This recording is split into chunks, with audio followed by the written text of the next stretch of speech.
Fair warning, some of the clips from the films and TV shows that I will be showing in this presentation do include blood and gore and horror and scary things, just so you're aware.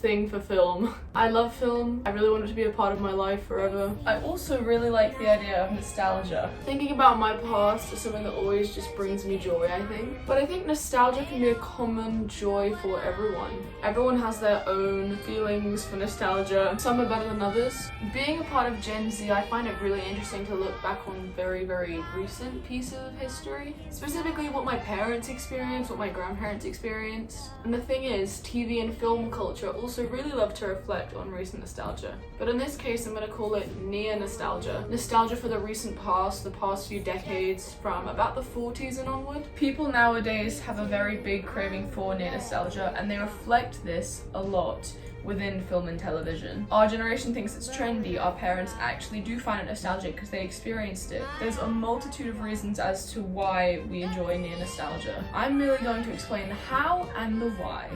The simplest way to put it is that before the mid-20th century, popular culture only liked to focus on the very distant past, the present, or the future. Time periods were very set within film and television. There was no complexity about it. You were in one year and that was where everything took place. Now, in the 21st century, we seem to like to focus more on the recent past, stretching from about the 40s to the 90s. But we have also found ways to play around with time a lot more. A lot of this has to do with technological advances, but I'll get to more of that later.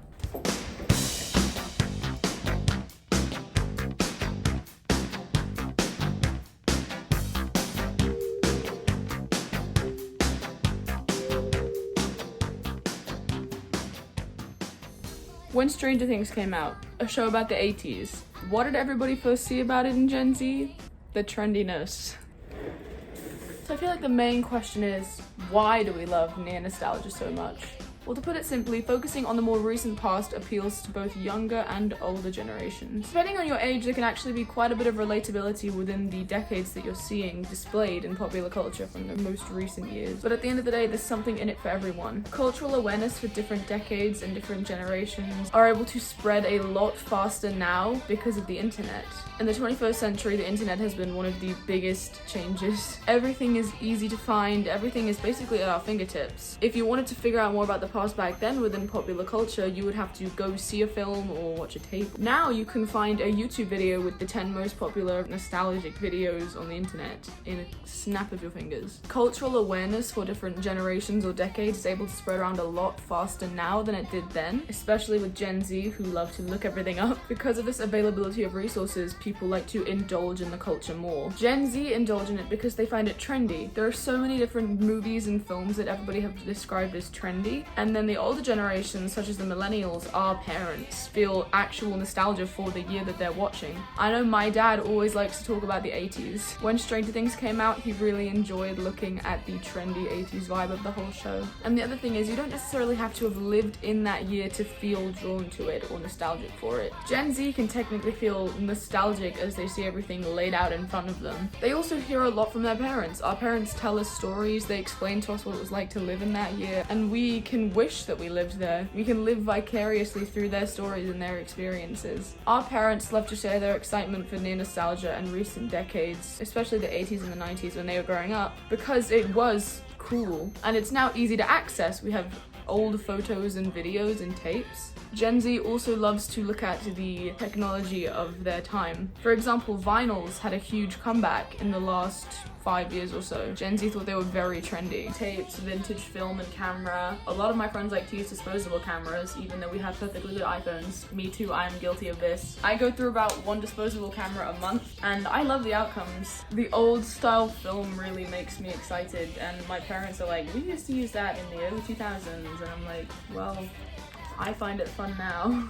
Like I said, I have fallen guilty to the vinyl aesthetic. I have hundreds of vinyls probably in this box, in here, and under my bed. A lot of them are ones that I have collected, but I actually have several hundred of my parents' old vinyls from when they were my age and growing up. This case is full of my mum's old vinyls when she was a teenager, and while they're dusty, they're still intact and I find them very cool. But I feel like a part of it is because the internet has made them so trendy, I also find them really trendy. I just like the way they work. If you want to even advance the hypothesis, some decades are just considered cooler than others. Depending on your own opinion, you can say that a generation or a decade has just been more fashionable or bent the rules a bit more. Self-expression has been a huge thing over the past several years, and everybody has been using trends of their decade to express themselves a lot. To dive more into being trendy, if you want to appeal to a younger generation like Gen Z, who are actually very hard to please sometimes, you tend to give something a cool looking aesthetic. Many shows that I've seen with more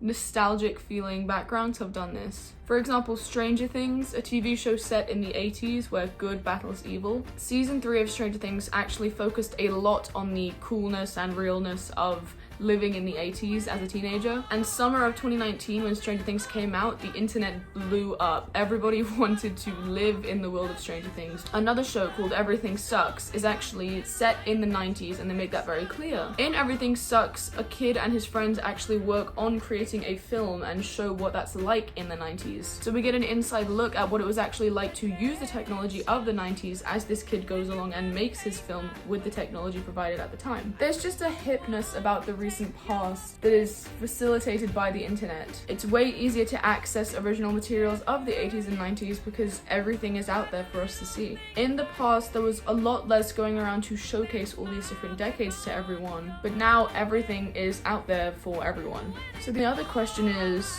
why do we choose these specific time periods? What importance do they have? What connections can be made?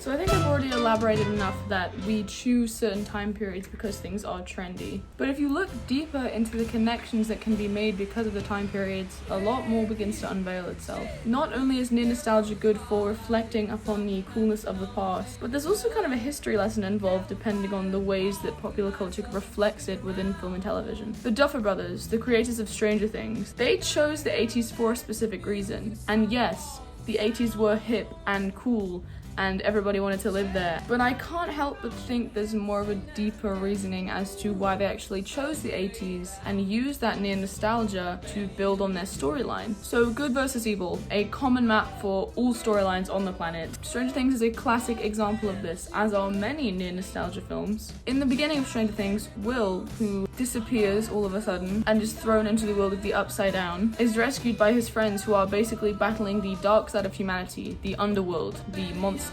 They have no idea where they're from, we just know that it's good versus evil. And this continues throughout season 2 and season 3. The darkness always comes back to get them in a certain way and they have to fight it and kill it off again. And Stranger Things is set in the US, in a fictional town in Indiana. But around the time that Stranger Things is set was also actually the time of the Cold War. There was an extended threat of nuclear war going on for a very long time, and anyone who lived in that time period can remember what it felt like. There was a sort of age of anxiety for that time. Furthermore, a reoccurring theme in Stranger Things for the good versus evil is actually the US versus the Russians. The protagonists of the series at the start of the season actually believe that it is the Russians who are causing them issues and who are using their lab to bring the darkness into their world. And in season 3 we actually confirm that it is Russians who are opening portals to bad worlds and bringing bad things in. And the Cold War was going on, US versus Russia.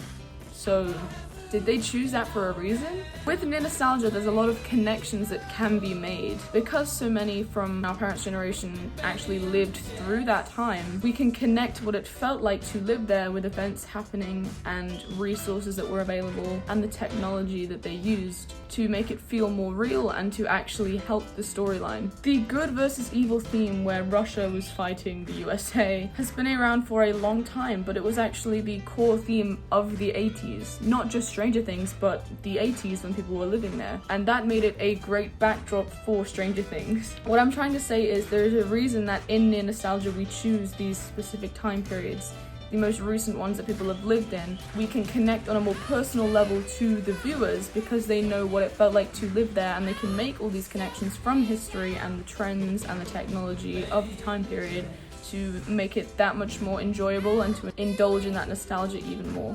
In the past, nostalgia was very straightforward. For example, in the film Back to the Future, it was, let's go back to the 50s. But now we tend to set things in a specific time period and mess around with it a little bit. If we were to set everything in 2021 or just the 21st century, I feel like things would just be a little bit more boring, to be honest. Nowadays, the sad truth is everyone is almost always distracted by some form of technology. Most of our lives are actually consumed by technology, whether we want to admit it or not, and we don't even tend to think about it that much. When the Wi-Fi goes down, the day is basically cancelled. You can't attend class, you can't upload your notes, you can't access things on Google Classroom. And the same thing with our phones. Everything is at our fingertips. We can look it up in a second. If you were to set all these really cool shows in the present, the solutions to problems would just be too simple. I think a lot of popular culture leaders tend to set things in the past because not only is it cool and interesting, but it makes the plot line hella more interesting to actually watch. The answers would just be too simple if everything was set nowadays. There's less distractions setting things in the recent past, and as a result of that, like I mentioned earlier, everybody enjoys it more. Near nostalgia in the recent past is one of the best ways to play out a film or a television show. But the other thing that we've discovered as we've moved forward in our generation is that time is not incredibly straightforward. We knew this in the past, but we love to play around with it a lot more now.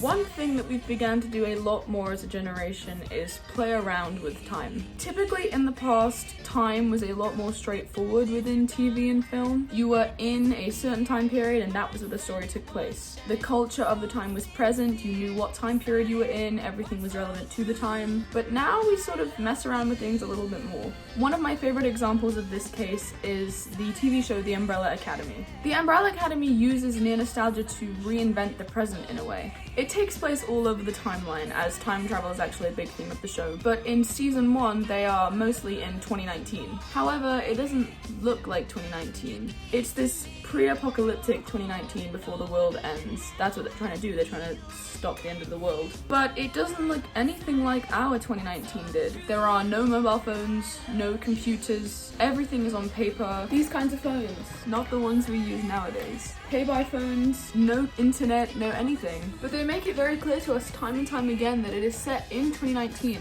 just not our 2019. And this can be interpreted in a number of different ways. First of all, they're going through a lot of different alternate realities because they're doing so much time traveling. But the way I like to see it is that they are implying that time is flexible. Another reason people like near nostalgia is because it's so laid back and things are a lot less strict. The reason I bring this up is because in the Umbrella Academy there is a commission that monitors the timeline and makes sure that everything happens when it needs to happen. The commission lives in the 50s, so if you want to go to the commission you have to time travel back to the 50s, and that is where they are. In the commission, because it's set in the 50s, there's a lot of classiness about it and everything is very strict. The clothes they wear are super posh and put together. The attitude was just a lot more harsh. But now, and in the recent past, near nostalgia, everything is a lot more laid back. So the reason they had set the commission in the 50s was so it could have that strict feeling. But yeah, the Umbrella Academy reinvents 2019 in a very interesting way. It looks almost like a 70s, 80s, 90s version of 2019. It's very interesting, and every single time I've watched it, I look back and I really can't see a single thing that would tell you that it's our 2019. Another example of messing around with time is one of my favorite films, which is La La Land. La La Land is a very sing-songy, almost 40s theme that actually ties into the present day. But like the Umbrella Academy, they don't use many pieces of modern technology or things that would give away that it is our 2015, 2020, 21st century. But then again, you know it's the present because they tell you that it's the present. It's almost like they're living in two separate worlds, because Sebastian and Mia's world, who are our protagonists, they're sort of living in this sing-songy Hollywood starlet musical theme of the 40s. All the songs in that movie are very classic musical. I love that soundtrack very much.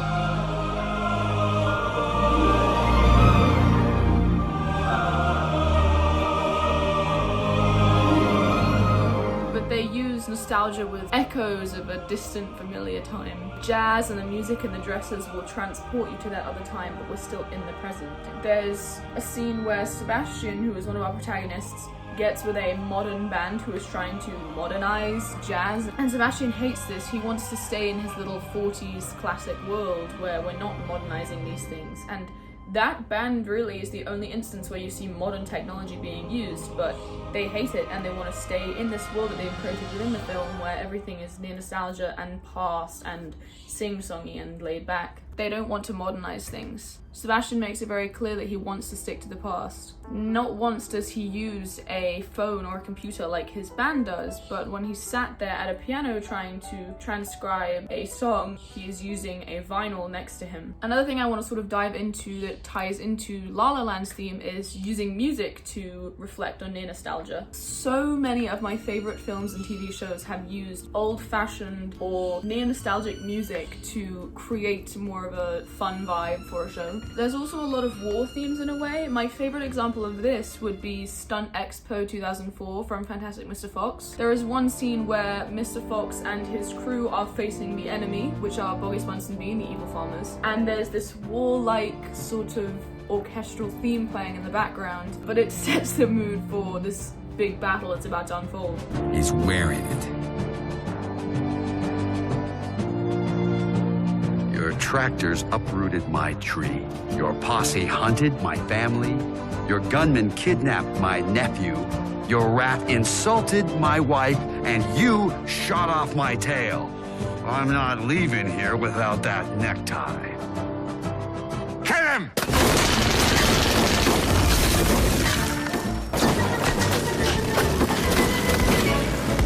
Other shows that do this, which are more of my favorites, are The Umbrella Academy, like I mentioned. Every single fight scene in The Umbrella Academy, even though it's set in the present, uses 80s and 90s like funky music, so it's a lot of fun watching these good guys fight bad guys while Backstreet Boys is playing in the background.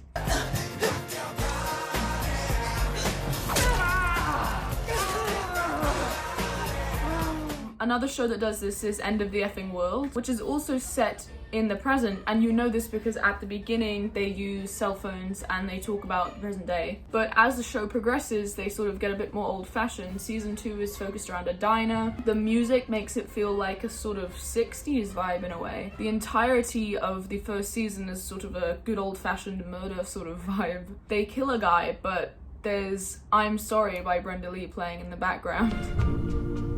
I'm sorry, so sorry that I was such a fool. I didn't know love could be so cruel.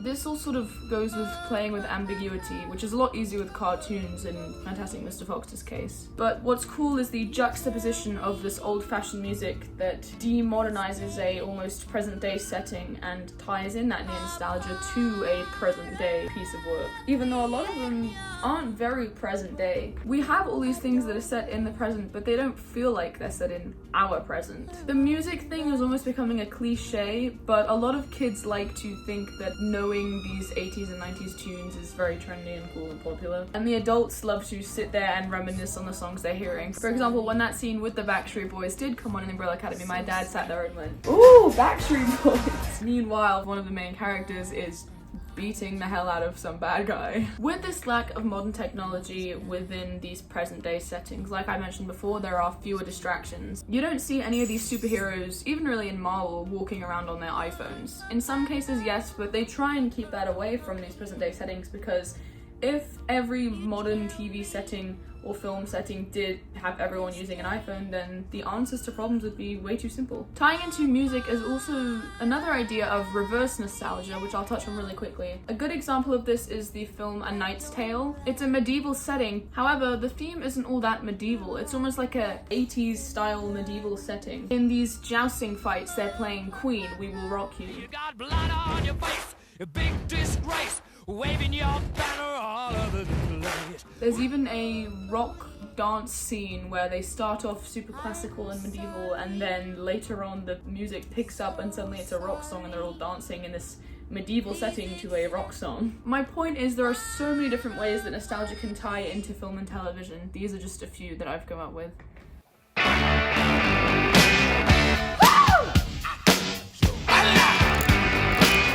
Time is a super confusing thing, and we have yet to grasp entirely how it works and what it means. But all we can know for now is that people of our day really love to reflect on near nostalgia, especially within film and television culture. Near nostalgia can be comforting for a lot of people. It's trendy, it's really enjoyable for everybody, and there are so many complexities to near nostalgia that tie into the big picture that just make film and television with near nostalgia that much cooler and that much more enjoyable. I really hope near nostalgia sticks around for as long as possible, because personally I think it's incredibly cool and I love seeing the ways that people are able to interpret it into modern day film and television culture, especially with music. What a cool concept, guys.